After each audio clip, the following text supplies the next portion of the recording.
Jitendra ji, again, my apologies and namaskar. Welcome to PGurus channel. Thank you so much, Sriji. So, I have very little interest in cricket, by the way, so I know very few cricketers, except Kapil Dev and a few famous ones. well, there were two Ojas who almost made it big. I mean, Pragyan Oja did play Test cricket. Naman Oja, I think, came up to that level, but I'm not sure he cracked to the Test level team, which is what my yardstick is for become. If you are truly a cricketer, you should be able to represent the country in the tests. So, I'm sorry, we are getting off from the topic. The topic today is the continuing discussion on Indocracy. You know, all of us keep saying, oh my God, there is so much corruption here. The politicians are corrupt. The judiciary is taking its own sweet time delivering judgments. When even judgments are delivered, somebody is always appealing. You know, we have enough things that we think the system is bad, and many of us get worked up thinking that, oh, system is bad, this is bad, we got to change it. But nobody sits down and thinks, how can this be changed? Because if you want to change it, you need to be in the system first, understand the pressure points, understand the strengths and the weaknesses, and come up with a philosophy. What is that philosophy? Jitendra Ojha ji has defined it as Bharata Tantra, like Ganatantra, or Indocracy. Now, is this the best time to advocate the idea of Indocracy, Jitendra ji? What are your thoughts? I certainly think this is the best time, Sriji, because as a nation we are going through enormous pain. I have my memory running for 50 years. We have never ever seen this kind of mass anxiety. We are carrying a pain of losing some of our loved ones. But I must tell you that Indocracy as an idea is not a new idea, not that it has come during COVID times. I was very sincere, very keen to pursue it right after 2012, when I realized that even if we use, or rather set up hundreds of courts and hundreds of enforcement agencies, India is bleeding. And India is bleeding because I felt India seemed to be at war with itself. And you cannot have this kind of situation where sections of your own people, malignant sections of your own society, they are having an undue influence or control over levers of state power, and they are oblivious of larger consequences, and they're using it for their personal gains, which is highly detrimental to people and society of India as well as our future. So that was the time. And as you rightly said, 8 to 9 years I was in student politics, and I felt, one could only collect brokerage by being in politics without a strong vision or understanding. And then I was in civil service, always considered a dissident, but I was a constructive dissident. I invested high quality effort in every professional assignment that came in my way, tried to do it, because for me, my job was most intoxicating experience one can think of. I was virtually addicted to my work, timings, etc. Nothing mattered. So what I'm trying to say, spell out, is also not a philosophy.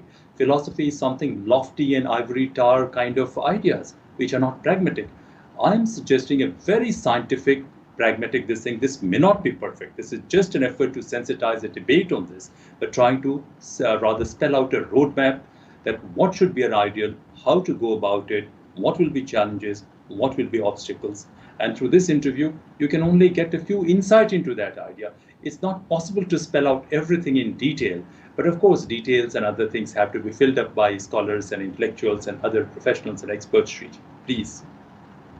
And viewers, I don't know how many of you know this, but today the state of politics in India is such that many past and present CMs, some alive, some dead, were prime accused in murders. In what that means is they themselves committed the murder, and then the Janta didn't have any trouble electing them to the highest post in the state. Luckily, I don't think prime ministers are having that problem yet. But the point I'm trying to say here is that is the rot the level of rot which has set in politics. And in judiciary, how many times have we come across news items where they say the judge is corrupt, this guy took money, he did this, he did that, and yet nothing seems to happen. Like water on a buffalo's back, everybody has become so desensitized that we just shrug our shoulders and keep moving and fight our own battles. Now this thing, why does somebody have to do this? I mean, I live in the US. It's not as if US is not corrupt. However, the corruption doesn't permeate to the level where you see it day to day in your work. I mean, if I go to a government place, things get done. I don't have to pay a little extra to grease the wheels. Now, India, it's not like that. In fact, I've had discussions with subject matter experts where they say even to cremate your body in some parts of the south, you have to grease the palms. And then somebody asked him, why are you asking? This is the most difficult time in somebody's life, and you want them to pay a little extra. And that person was so candid, said, look, this is an auction system. We need to bid for this. Even to get this thing, we need to bid for it. And we have to bribe somebody to make sure the bid goes our way. What I'm trying to say here is some of the states are so deeply entrenched in corruption that unless you put the fear of God, like go and catch the most corrupt person at the highest level and put them in jail and make people think, oh, if that person can go to jail, what will happen to me? So this is the thought process that has been pursued. Unfortunately, the people who have to deliver the judgment don't want to do it for whatever reasons best known. I'm not taking any names here. This is what everybody is seeing in India. So Jitendra ji, in this context, I mean, I can go on for this whole thing. I can just tell you what my experience has been. But this is our starting point. This is where we are today. Now, you have been talking about not merely some reforms in some of the institutions of democracy, but innovating the very idea of democracy and taking it to a very different level of evolution. Can you specify it a little bit more, please?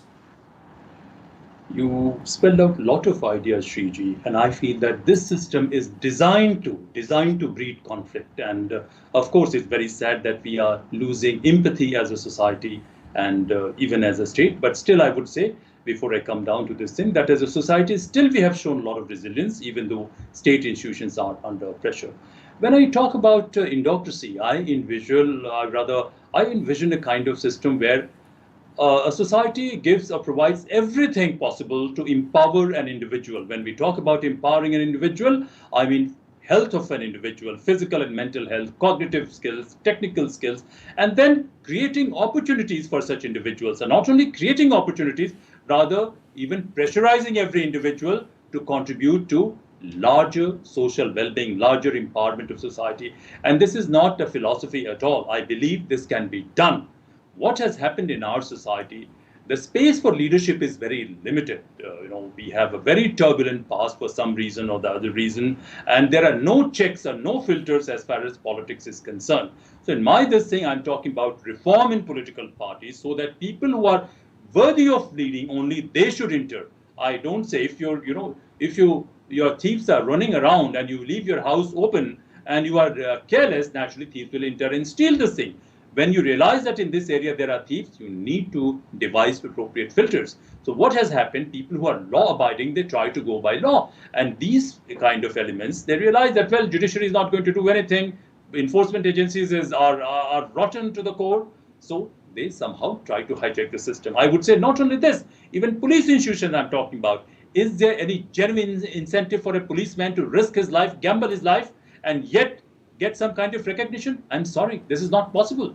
You're talking about politics. I know in politics there have been some people who have been extremely honest, and once they died, there was nobody to talk about them. And some people who are corrupt, and they came first generation, they made a lot of money, and at least they left their family very safe and secure. So we have to ensure that we have to destroy factors which are giving rise to corruption. Need and greed both have to be addressed. And secondly, as I mentioned, I'm talking about reform in political parties, reform in bureaucracy, serious reform in bureaucracy, serious reform in corporate sector. I'm talking about serious reform in judiciary, so that we can build a serious reform in technological institutions of R&D. I'm talking about reform in the education system, because one good institution cannot thrive on its own. And I'm talking about, how should state regulate society, and how should society create such conditions that we have high quality, integrity and altruism-driven leadership. And I know this is not possible in the current kind of political this thing. And stakeholders of India have to come together, and we have to realize this thing that, look, we are losing our loved ones. We are not in a position to mobilize our best resources. It's not that society is bad. Society is good. That's why some people are coming out. Somebody gives a notice at 2 a.m., someone has come and delivered them oxygen cylinders free of cost. whereas we have rich, so this thing, they are hoarding oxygens, getting it from somewhere and black marketing it. So state institutions have failed, and I feel this is why this kind of democracy has failed to realize and optimize our potential as a state and society tree. And this is why we need to go about this thing, think afresh.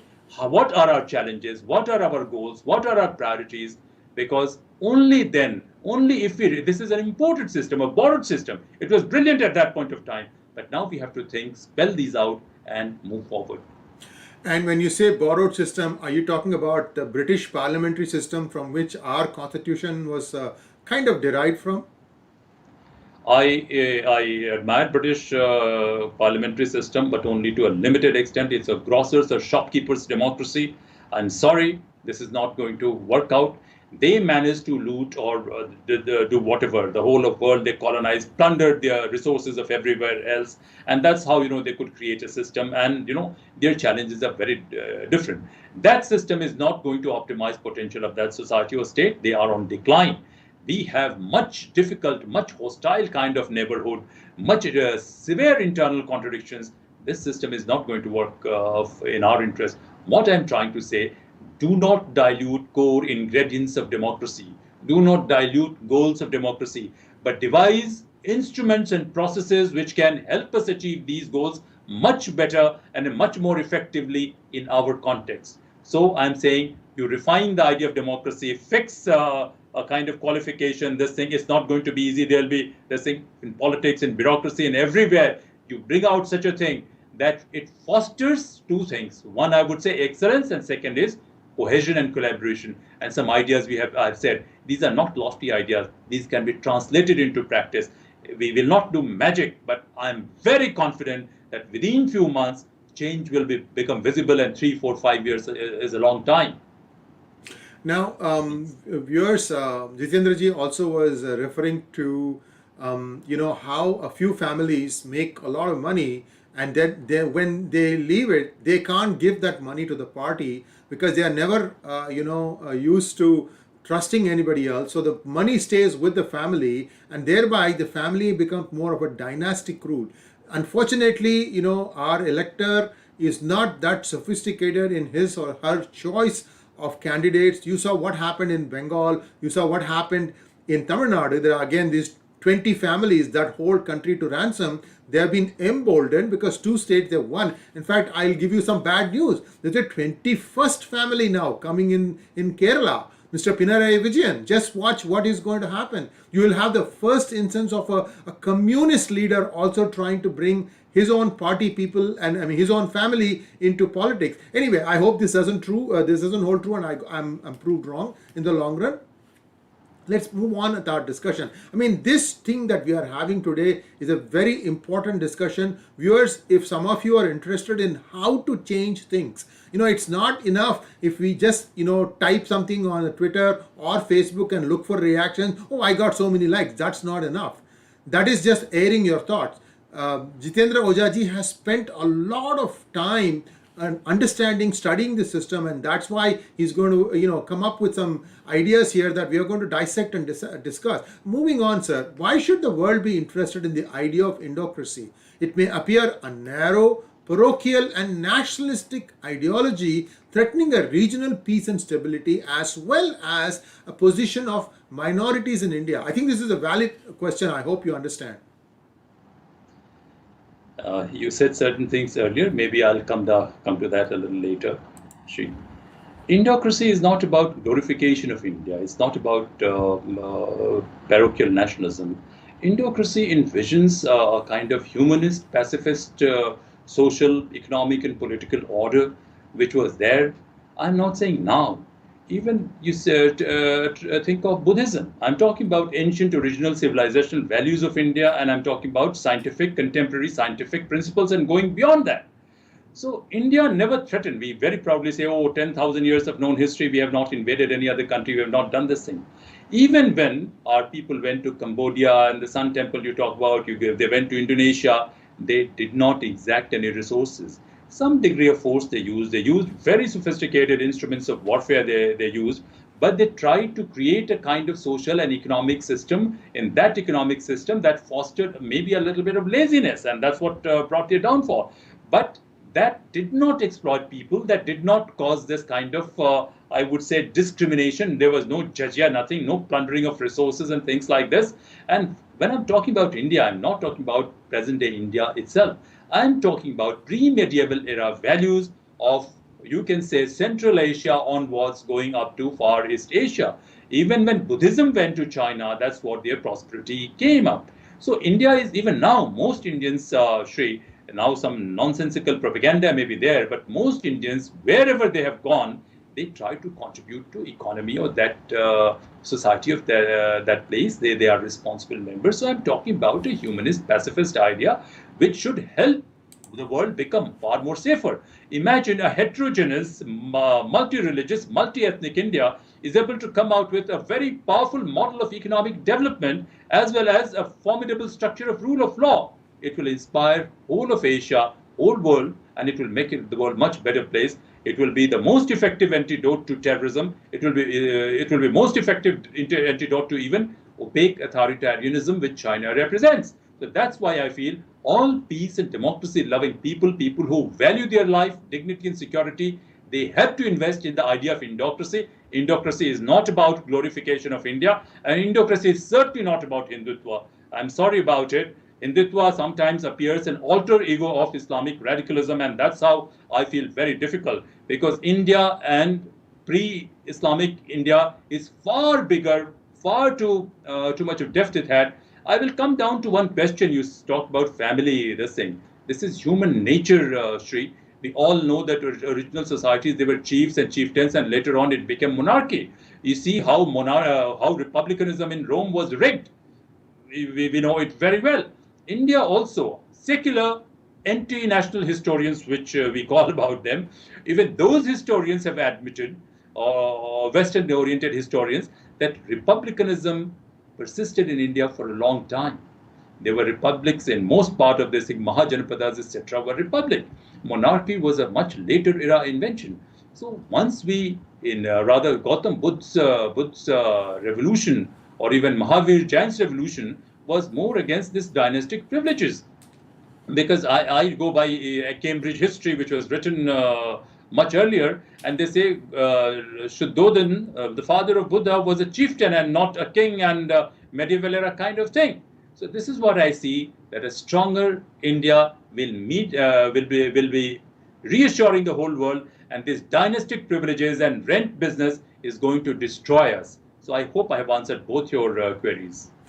Yes, Jitendra ji, but let's just take a look at why we call ourselves Bharatavarsha, or the land of Bharat.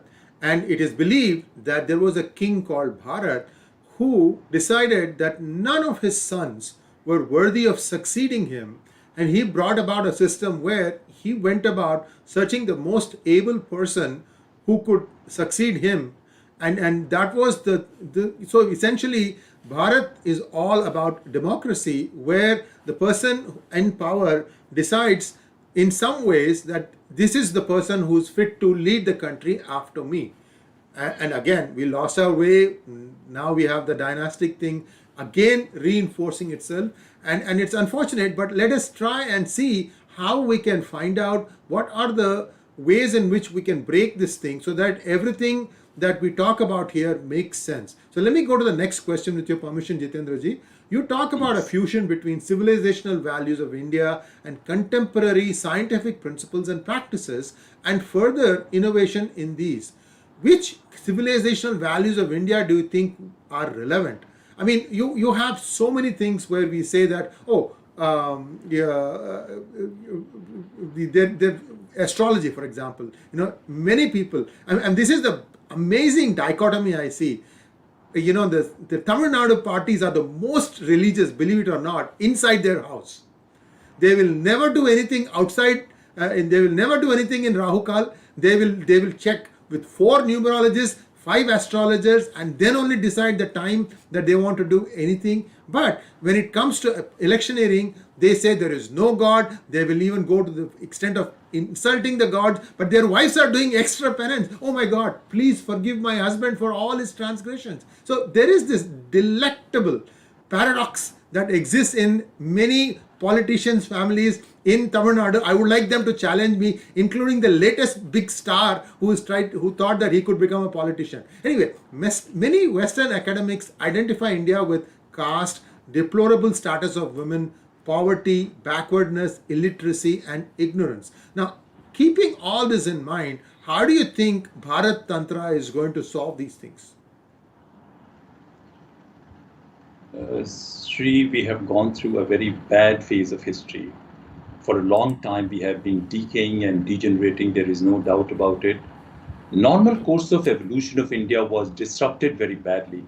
But when I talk about ancient and original civilization values of India, I talk about values of Raja Bharat, because at the age of 3 or 4, I would have heard the story of Raja Bharat much before this serial, etc. they came. And I told you earlier that by the age of 9 or 10, I had read a good number of Indian scriptures, some in Sanskrit, some translated versions. So this story of Raja Bharat is not a story. We have had a spoken tradition.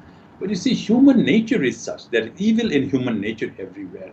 Our downfall and disaster came when the whole thing became hereditary. Because even caste also, Cambridge history says that children of same father, 4 sons of same father, they belong to different professions and they had different castes, and you cannot become Brahmin by just your birth, or anyone can become this thing. And I'm not saying, even sociologists have been talking about it. So when a society decays and degenerates, naturally, these are problems which Western academics they are talking about. And this is why I'm saying the original eternal values of India, the values of Bharat you're talking about, or this Kautilya, which was again a kind of attempt to resurrect India, or even, I would say, Buddhism, Jainism, and Sikhism, and so many, these were all trying to reiterate and reassert original values of India. I will give you one example. People are marvel this Egyptian pyramids. How many 100 plus pyramids are there? When first pyramid was built, the history books say, Oxford history, Cambridge history, all they say, its total area is some lakh square. No doubt it is a wonder. And how many people were involved in building this pyramid for how many years? Difficult to say, but some records say 30 years, and people in batches of 100,000 were dragging stones, and it took 10 years to build the road from Libya to Giza or somewhere there to drag these stones, and stones were mined somewhere else. So 30 years, imagine 4 lakh people every year, they are building this kind of thing. What was it? This was supposed to be a kind of tomb or mausoleum. And how much space? 5 lakh square feet of this thing, a wonder, no doubt about it. 5 lakh square feet of this thing. And the mortal remains of first emperor was how much space it occupied? 3 by 3 into 6. What was the purpose of it? Did it serve any purpose? No, zero. Take the case of Qin, Chinese are saying. When he died, massive tomb, etc. was made even for Chinese rulers. And, a lot of people alive, they were buried with him by any chance if he needs these things. Whereas when I'm talking about India and Raja Bharat, see the sophistication, see the civility. Yes, we have degenerated, there is no doubt about it. But we are far more prosperous. We don't have massive this kind of structures. A lot of people say, some Muslim gentleman I was saying, my forefathers built it. I'm sorry to say, they were vagabonds or so. They had no roots. And most of these imposing structures have been built by what kind of labor? Slave labor. India, there was no record of slavery as such for a long time. And even the great country of United States, they deployed slavery for 250 years. People from Africa and other places, they have been brought in and forced to do this kind of labor. Yes, we have degenerated. Yes, we have decayed, because our elite at that point of time, they somehow compromised. They brought in their children, this dynasty you're talking about. People who are not worthy of leading, they should not be leading. And I feel, we have to find a solution to this. You produce a child and you fail to educate it, fail to give it right values, fail to give it anything, and you want to vest leadership of society to that person. What that person can do? So they will create a kind of courteous around themselves. They will only plunder and destroy. And this is what has been plight of India, medieval India, I would say, much before Muslims, etc. they came, invaders they came.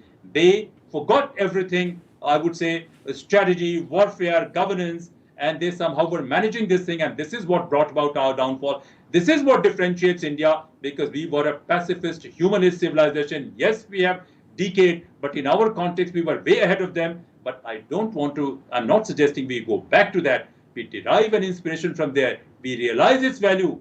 We have some of those values still with us. How can we harness these values, Shri, to make a better world where, as a country and civilization, we also are happy and strong and we help contribute to a better world? Now, these Tamil Nadu politicians, etc., you're talking about, I don't feel what they're bad at what they're doing. But what about thought leaders, intellectuals, stakeholders, and others? Why are they tolerating?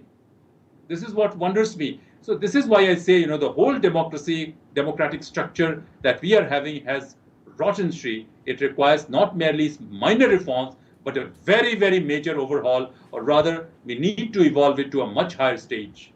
Please. And you have mentioned in one of your lectures that Muslim rule in India was the darkest phase in the history of Indian subcontinent. Many Muslim academics brag that Muslim rulers were far more wealthier than their European, Arabic, or Chinese counterparts.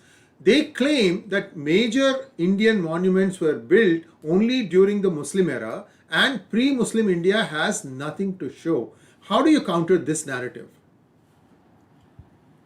Look, why I say, because even Kautilyan, this thing you read about, or even Gupta era, when the society underwent a lot of change, king did not have absolute power.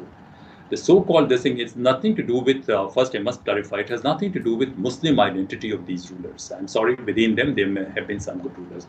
But these nomadic races who were first Buddhist and then they adopted Islam, their whole objective was to loot and plunder. You see how they have been treating women, for that matter, the story of harems, that how women were also treated as commodity. Wherever they went, they destroyed societies, they looted everything, isn't it? So when they came here, when they came to India also, what was their objective? Did they come to promote here secularism? Sorry, they did not come to promote here, do that. They have just been waging wars, etc. And India had gone to a different level. We were talking about knowledge, jnana, tyag, and everything, and a kind of a spiritual enlightenment.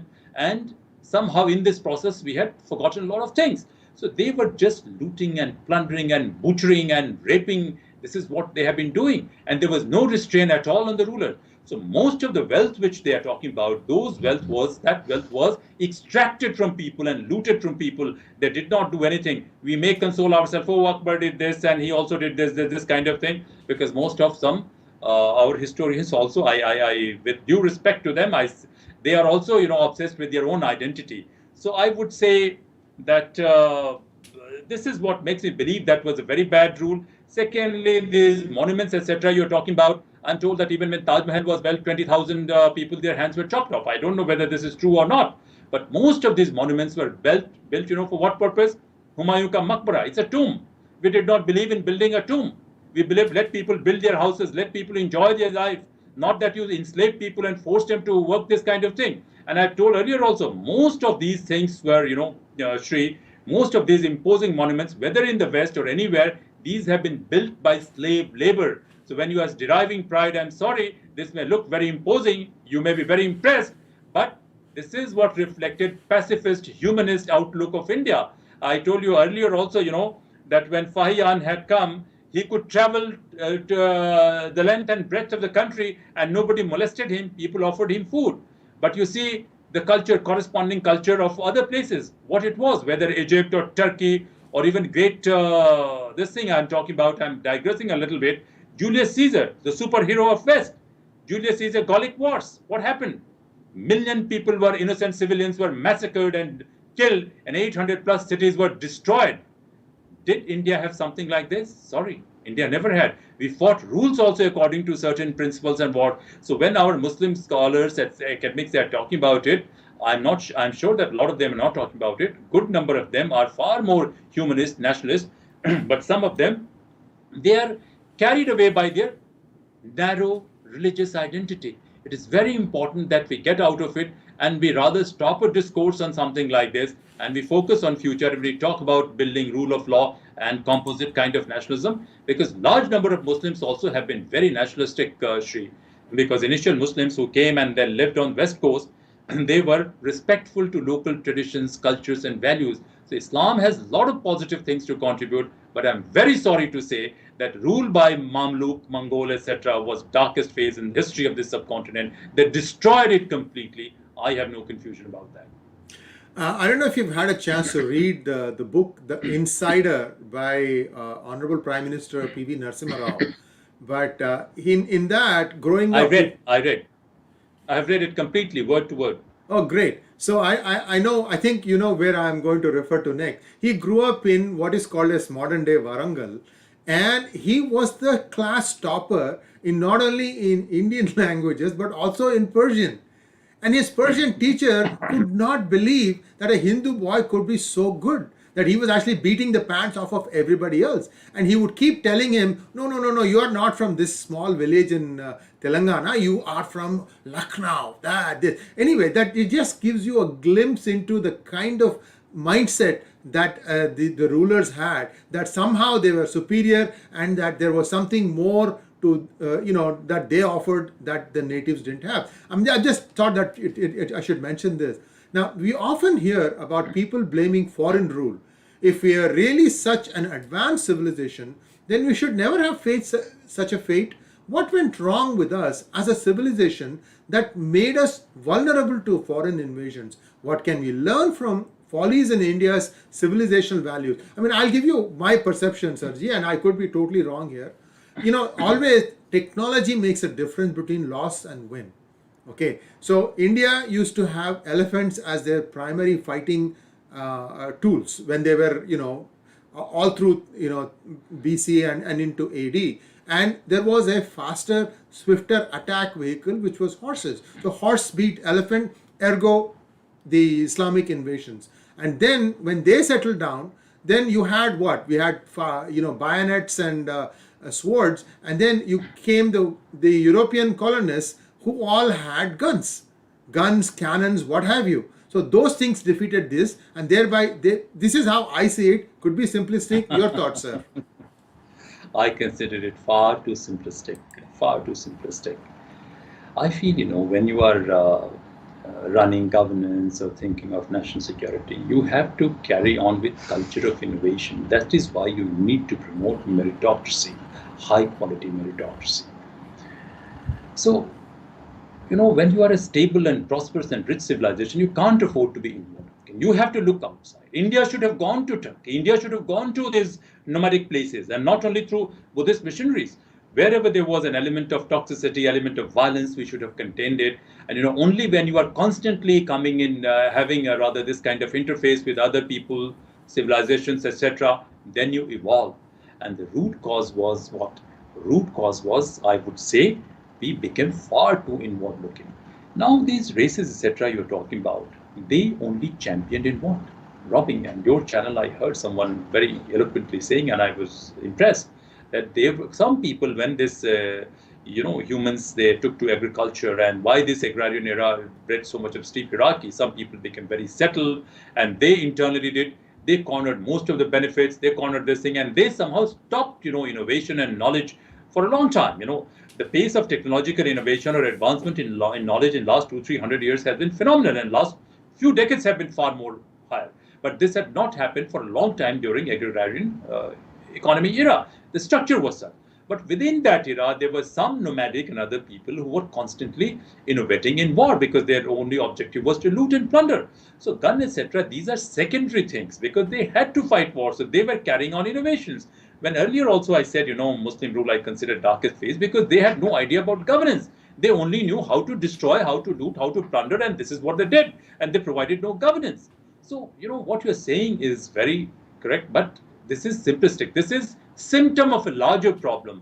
We became inward looking. We instituted this dynastic privileges, etc. From 4th century AD onwards, India is believed to be on decline, and especially after Ashoka, etc. Normal history is. I'm not a historian, but I look at history from contemporary perspectives, from strategy, military strategy, geopolitics, governance, or security.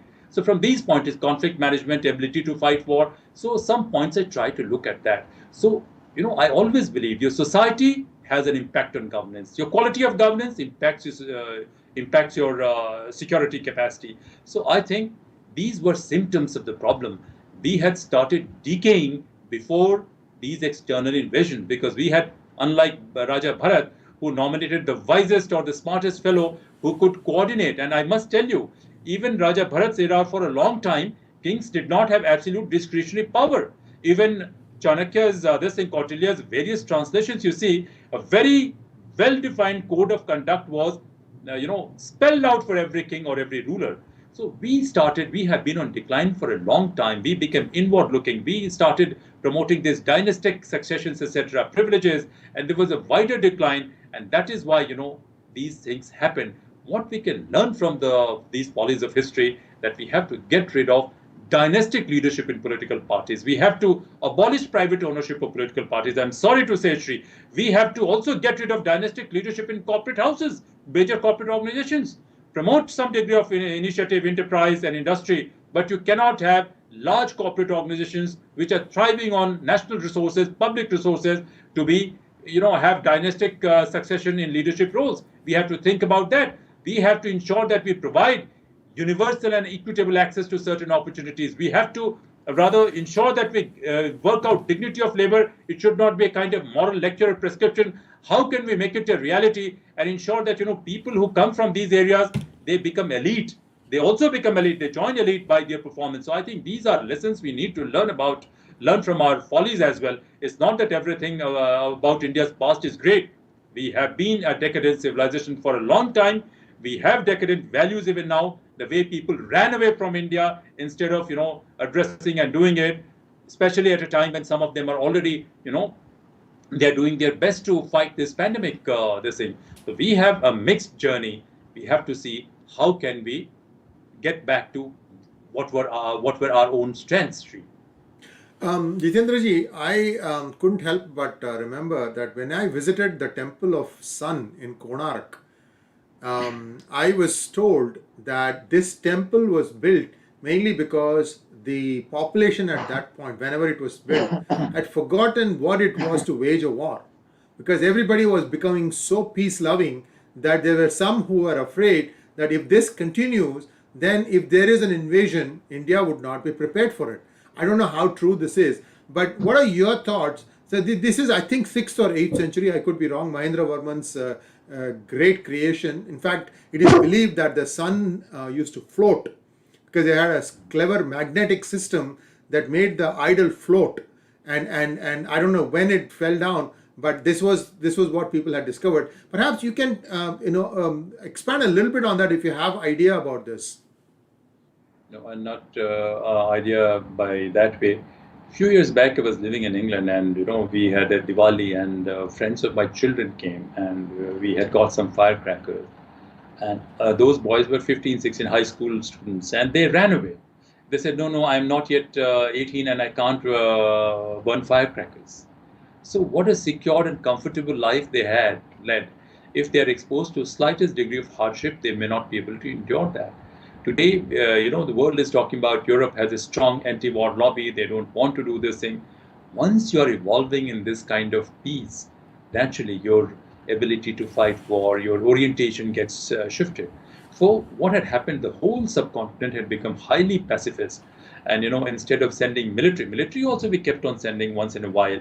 Instead of sending military missions, etc., we were sending, religious missions, etc. And, what happens once prosperity also, internal conflict also starts breeding. Some class of rent seekers and rent collectors also comes up. So it had happened in India. But yes, in between there were efforts. Now, some of these American strategists we talk about, they say that, they keep on sending their troops here, there and everywhere to manage peace, to fight, so that, they remain champion, or they remain, their troops remain always in a state of readiness to fight a war. They know the art of war. But I wouldn't like to get into that. I would say that, in between, there were always visionary leaders, etc., who tried to think of this thing.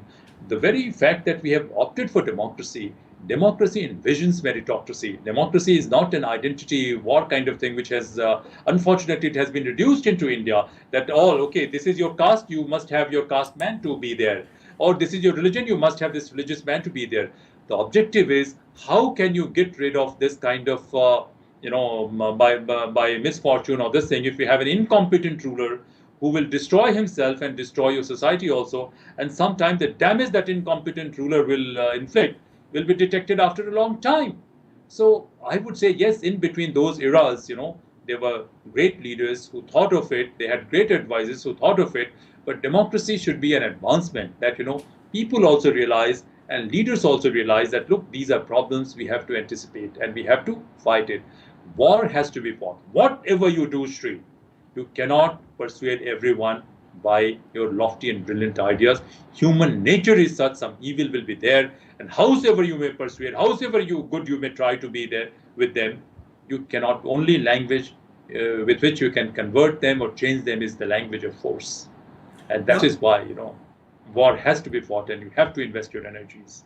Now, you have been advocating reform in political parties. You've written and chaired a seminar, and in one of your lectures, you mentioned that reforms in political parties shall be critical for a strong national security architecture. What reforms in political parties do you visualize? Do you insist on a qualification for politicians? Of course, I insist on qualification for a politician because it's not a kind of rent that they have to collect. It's not a manifestation of their caste identities or loyalties. Politics should not be, okay, you have 100 buffaloes, a medieval era, 40 chicken and so many cattle, so you should be worshipped. It's absurd and illogical, isn't it? You are coming here to provide legislation. Are you suited to do that? That has to be said. You are supposed to even providing legislation at a municipal level is different, at a state level is different, at national level is different. So whether you have this qualification or not, that has to be determined, because nobody has right to destroy, because any action of an incompetent politician is going to impact everyone. And filtration, if it is not there, this is why we are having criminals and crooks hijacking the political space and cartelizing the political space and making it very difficult for others to step into this area. So there has to be this kind of qualification for every politician. I said not one but many this thing, and one of my seminars, former Chief Election Commissioner, I organized it through a different platform. I had requested even former Chief Election Commissioner to come and chair that session, and he said, well, I'm so happy. Reform in political parties is very much needed. First time I'm coming across somebody talking about it. I also said many years back also, and now also, I firmly believe that political parties that contest election at municipal level or local government body level should be different. Political parties at state level should be different. Political parties at national level should be different. And there has to be, I'm not saying that you come like bureaucracy, but you have to have some experience, some leadership level role, something of that you decide. I'm not saying what it should be. There has to be a frank and open discussion. Who can join politics at national level? Who can join at state level? But yes, at grassroots level, I think we can have this kind of system. Anybody can join.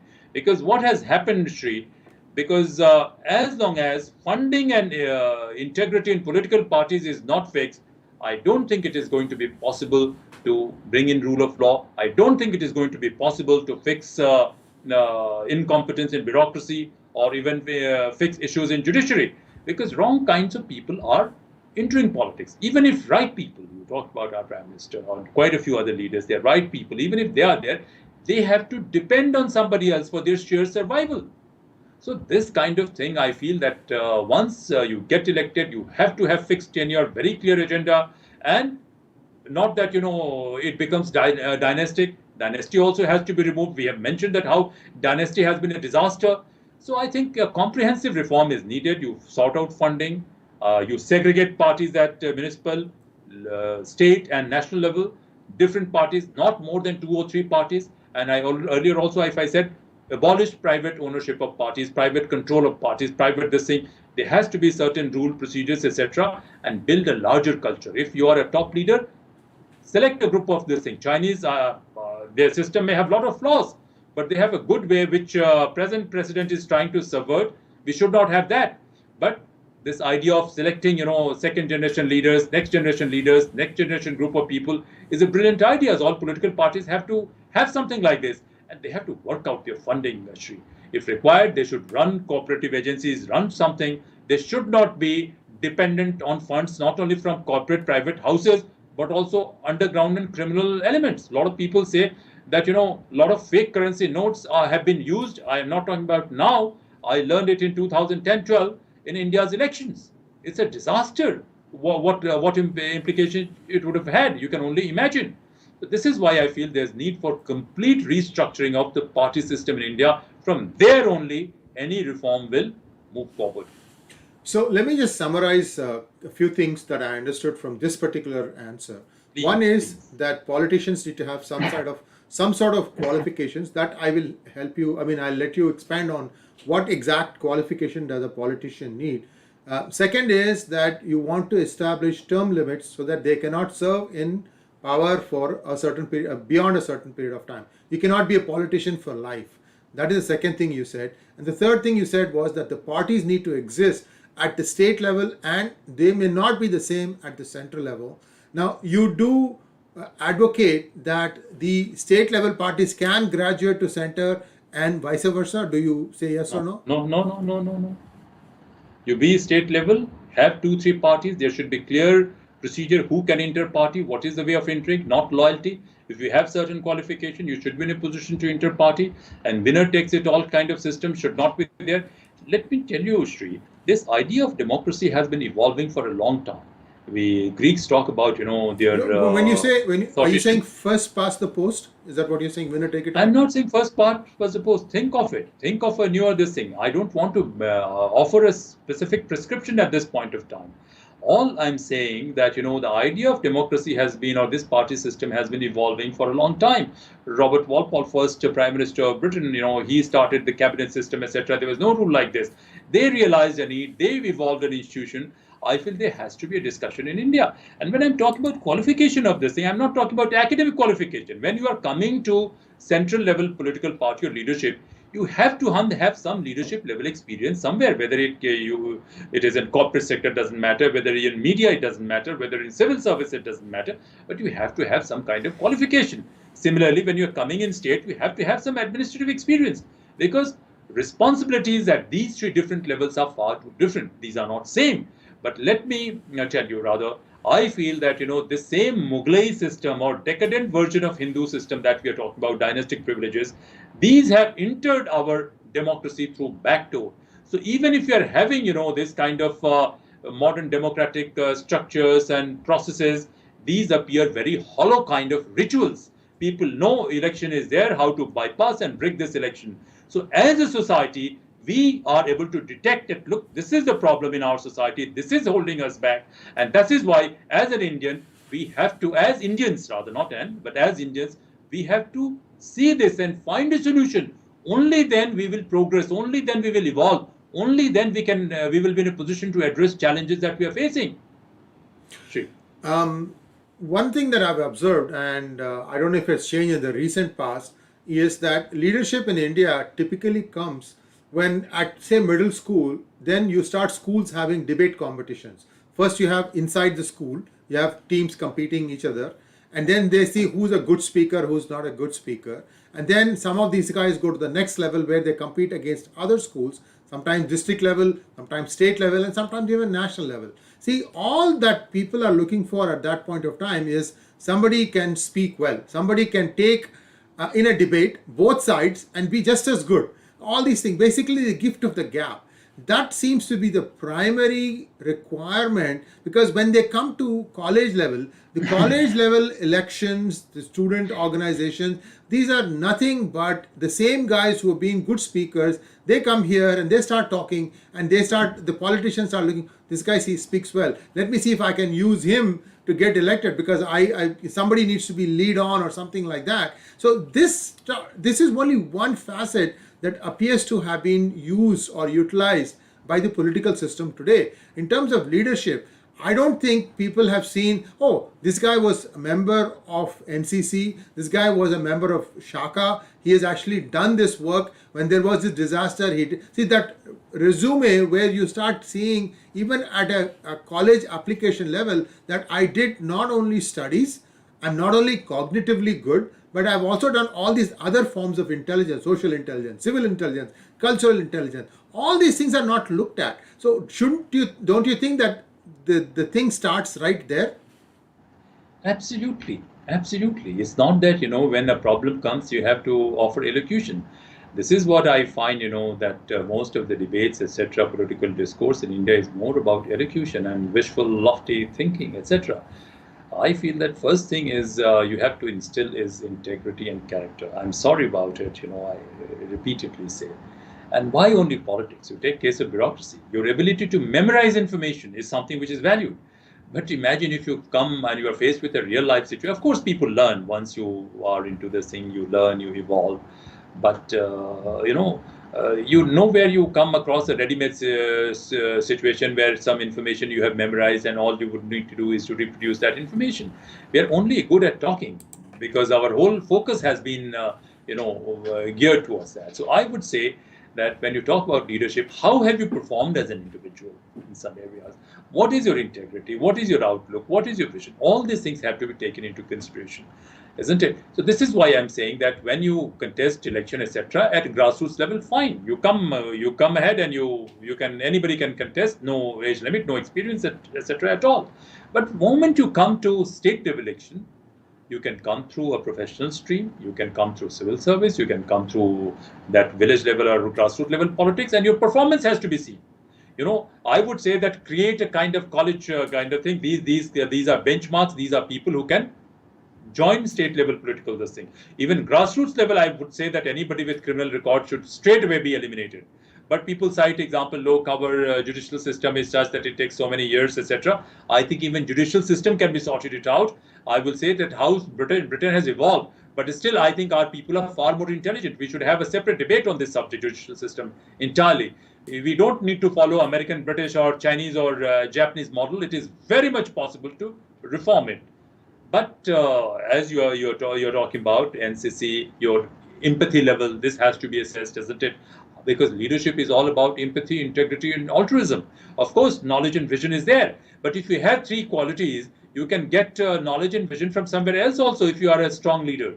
So I think, at national level also, you have to have something you don't require, some politician who has come from village, etc. And even these people are given responsibility to oversee defense or oversee, some sophisticated economic issue or some technological innovation or excellence related issues. Do you think they are in a position to do a justice to their job? Sorry, they're not in a position to do a justice to their job. So we can always say, okay, we have given these people a representation, but representation for what? Is it a kind of loot which is going on and where you have to equitably offer opportunities for people to loot and subvert and vandalize the system and vandalize this country? I'm sorry about it. I'm not saying it is happening, but it sounds exactly like this. So I feel any professional role, whether it is role of a teacher, whether it is role of a civil servant, whether it is role of a journalist, people who have experience, who are highly experienced, who are thought leaders not by reading books, but by contributing, by achieving, and who know the system, they should work with the system and create these kind of criteria and benchmarks almost everywhere so that, we can promote two things. One is excellence and second is, as we say, harmony. When I'm talking about not harmony, synergy. Harmony has become a very derogatory Chinese word and a very negative kind of word. The harmony means subservience of the weak to the powerful and complete discretion of the powerful. I'm sorry, I'm not talking about that. I'm talking about mutually empowering equilibrium between individual and society or larger entity or an institution, this kind of thing. So I feel, that these qualifications, these criteria need to be fixed at every level. This kind of leadership qualities need to evolve at a very young age, and there are people who have these qualities, but I think those need to be recognized, and I think that's where perhaps we're coming up short, and this is a work in progress. It needs to be done. I just hope that people who are watching this, understand that there is more to a person than being able to just be able to, turn a nice phrase, but that's not where it stops. There's a lot more to it than that. So I hope that this will change in the days and weeks to come, because there is a dialogue, there's a method that we are evolving here. We are trying to lay down, okay, these are all the challenges, and these are all the ways in which some of these challenges can be tackled. And now I have 3 or 4 more things, but we are running out of time. We're already at 54 minutes, right? So let's do this. Let's continue our next discussion where we start taking up what is a bureaucrat, how this bureaucracy of generalists That's what I call them. Generally speaking, they're general administration, but you put them in any one place. Like, for example, on October 11th or 13th, I'm not exactly sure, 2020, there was a cyber attack on the power grid that was supplying electricity to Mumbai. For I think 11 hours or so, portions of Mumbai went without power. To this day, the government hasn't admitted even that there was an attack from saboteurs who actually were either trying to hold them for ransom, or they somehow figured this out and perhaps they took the systems offline, and after that it's kind of hard to people to enforce it. I don't know what exactly happened, but India hasn't even admitted that we have a problem. You take a look at what happened 3 days ago in US. The main pipeline that got sabotaged, and they shut it down, but they went back and found out who it was that was doing ransomware. It was a ransomware call, meaning like, if you don't give us so much money, you will not be able to run your systems. But they figured this out, and they've even named the people. It's an entity out of Eastern Europe. So that closure, and this is actually a private company, Colonial. It's not even a government. But India, somehow, we don't want to admit we have a problem. Then how can a solution come? Sadly, Shri, we are a society where, many centuries back, people said even after the age of 16, you should treat your son as a friend. But I don't know what impact it was. We are afraid to speak up. I'm not saying we have to be confrontational and we have to be disrespectful at all, but we have to admit issues. That is one area. Secondly, when you're talking about generalist bureaucracy, the leadership has changed. You have to be aware of the finer technical professional details in every sector, and that is not possible for a generalist bureaucracy. I was few months back, a police friend of mine, he was talking, that how an IAS officer who had no idea about policing, but the person was handling this thing. I don't want to get into details, and he was at loss for words and stations, and he could just copied something and then trying to provide it.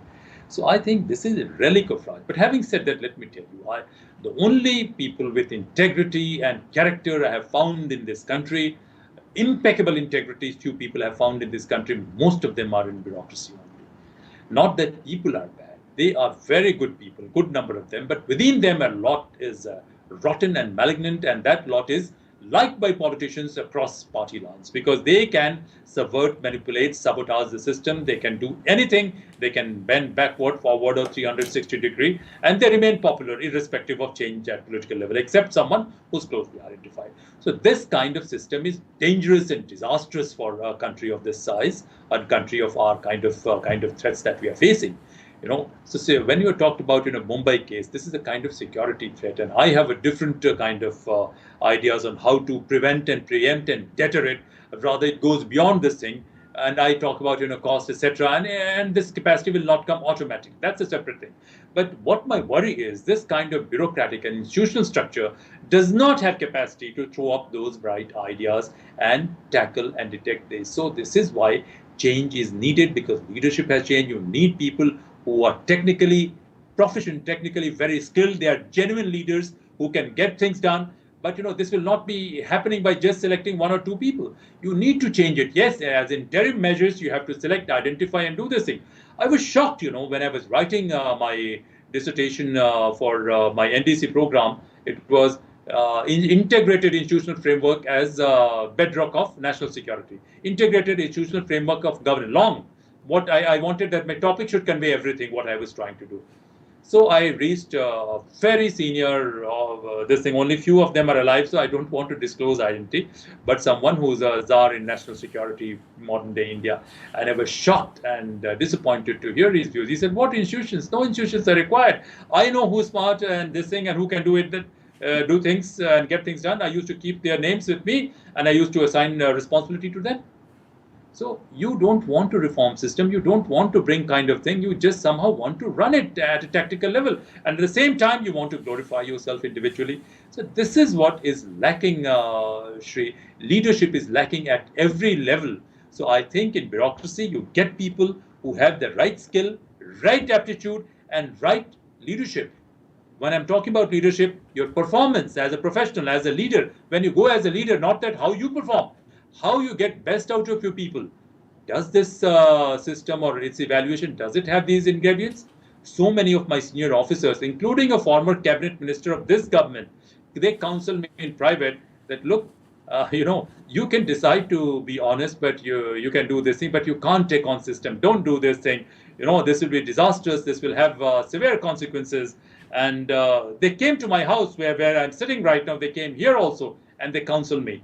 So what I'm trying to say, our system is such that you should be obedient, subservient, and I don't blame this thing only to Muslim rule or medieval Turkic Mamluk psyche. Somehow we have lost the plot and we have gone in an entirely different direction. But I'm absolutely, you're right, this thing.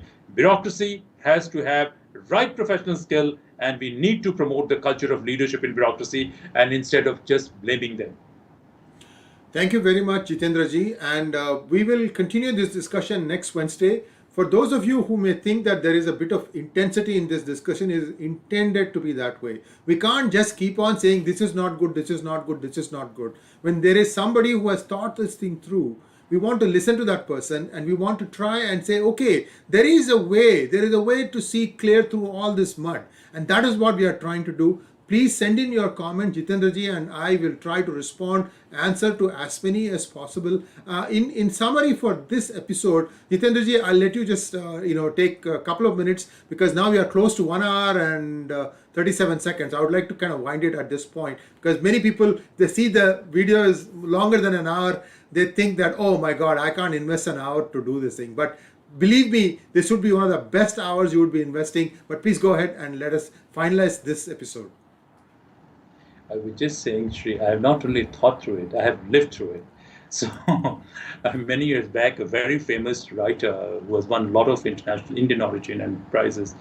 And I told him, he came to my room, this must be in 2010. I said, I have never ever paid a bribe, quarreled with people, fought with people, and never ever accepted underhand favor. And he said, well, in India, it may sound as an achievement, but life is very precious. You're wasting your time in government. I said, no, I'm enjoying it. At least I'm seeing the system trying to do this thing. So it's not that I'm just seeing the system. I have been, I have done, I have tried to achieve things.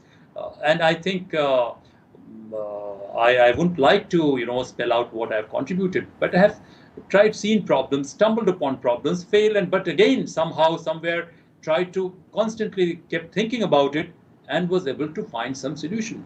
It may not be there in the history books, but wherever I have been, India's position has become very strong. So my contributions will never be in history books. I don't want these to be in history books, because anybody can write some good phrases, etc., and say things. But what I'm talking about is not based on bookish knowledge at all. Little bit of books I have to read. But a lot of things when I'm talking about is based on very close observation, sometime in my area, sometime beyond. Because my core area of specialization is covert war, and how covert war takes place, subversion.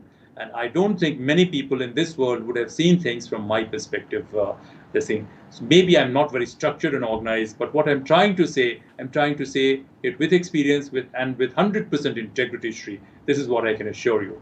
Thank you. And thank you once again. And we'll be back next week, same time. And hope to see you all here as we start drilling down more details of Bharata Tantra or Indocracy. Namaskar, Jitendra ji, and we'll be back again next week, same time, same place. Do subscribe to our channel, do like our videos, do send in your comments, and also consider joining our membership process. It helps us in trying to pick the right kind of topics for you. It helps us also to showcase what this channel provides to our subject matter experts. Jitendra ji has spent several hours preparing for this series of lectures, and I'd like him to get the engagement from you, saying that, okay, I understood this part, maybe you can touch upon this. So we will try and engage with you as much as possible. Thank you very much for watching, and namaskar.